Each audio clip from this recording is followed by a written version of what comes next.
Pemirsa, tren kasus kekerasan seksual di ruang publik seringkali menargetkan perempuan dan anak sebagai korbannya. Ironisnya, instrumen hukum yang ada seringkali justru merugikan korban.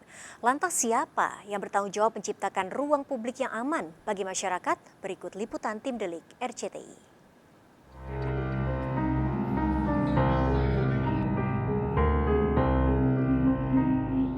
Maraknya kasus pelecehan seksual baik di transportasi umum maupun pusat perbelanjaan seolah menandakan ruang publik kita yang masih belum memberikan rasa aman khususnya bagi perempuan dan anak.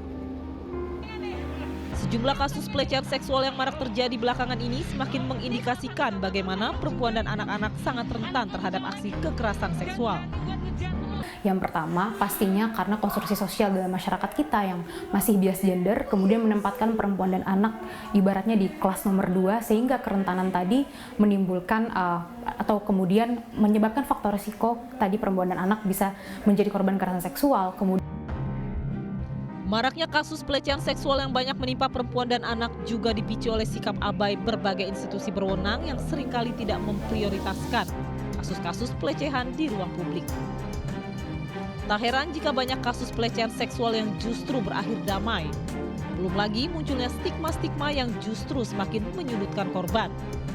Hal-hal ini yang terkadang membuat korban enggan melaporkan kasus pelecehan yang dialaminya.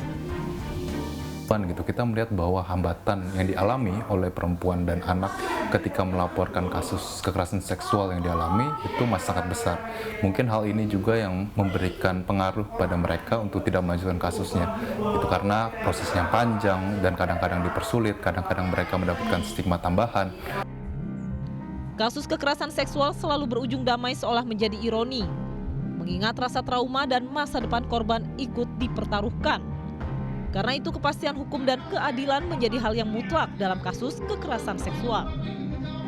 Kalau ada pelecehan seksual, pelaku tuh harus dihukum seberat-beratnya karena efek yang diberikan tuh kepada korbannya cukup besar.